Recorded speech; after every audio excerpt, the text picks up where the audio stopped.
Hey everyone, welcome back. Continuing off from the previous video, still doing some of the wiring on the guitar,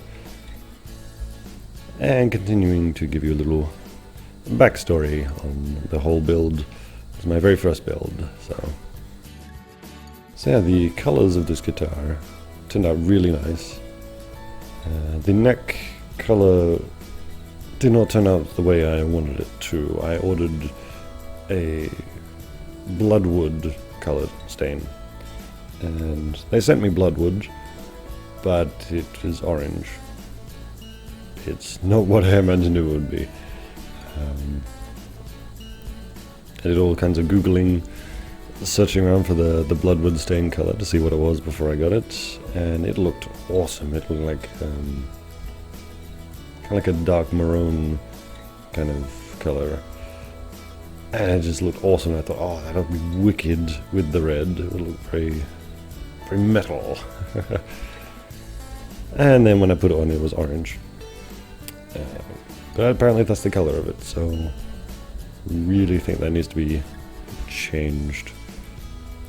At least the name of that one needs to be changed. They need to bring in an actual bloodwood color. But together with the red, it still looks pretty cool.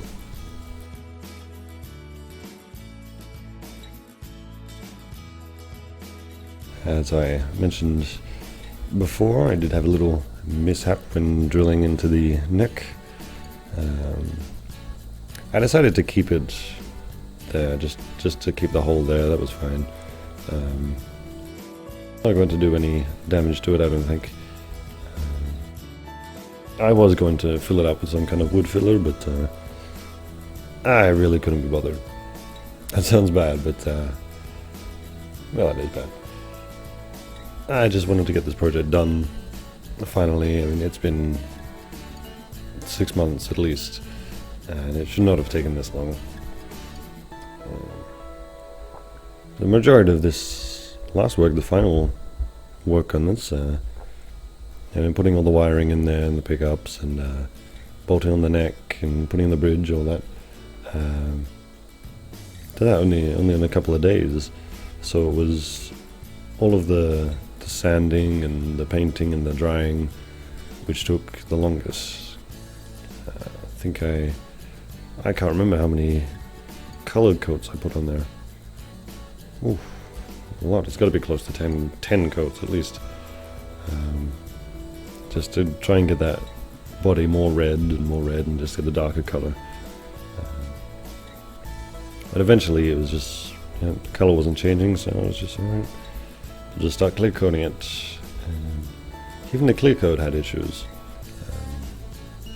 There were so many spots which looked like I never put any clear coat on there. It was baffling, so I kept putting clear coat on and clear coat on and put it on and put it on.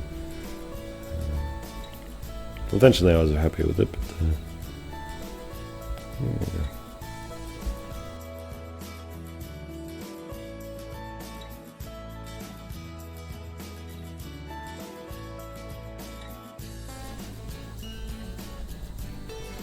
Still doing the wiring. So, good thing this is all a time lapse, because yeah, it took many hours to do. So I'm glad I bought this little soldering station thing, that big black thing. So glad I bought that. So when I first put that switch in, I was just pushed the switch into the cavity where all the bridge stuff is, and tried to hold it there while I held the other wire and the solder and tried to solder all that together. Didn't actually have one of these soldering stations, so went out and bought one just for this. Probably will never use it again, but it was definitely worth it. It's about 45 bucks, but definitely worth it. Definitely worth it. Should make a note of how much this whole project costs. The actual kit itself costs $350. That's Australian dollars, and which was cheap. And my original thought was, buy a $350 kit guitar would be a very cheap 7-string. The only ones I could find are around $1,000. So But then, you know, you add in the cost for the stain and the clear coats, buying it twice because I ran out, sandpaper, soldering station here, the clamps you need to use to hold it together, and all the extra stuff you have to, well, it probably would at least be around $500. And then you have to consider how much time you're putting into it as well. That's, time is money, time is money. So.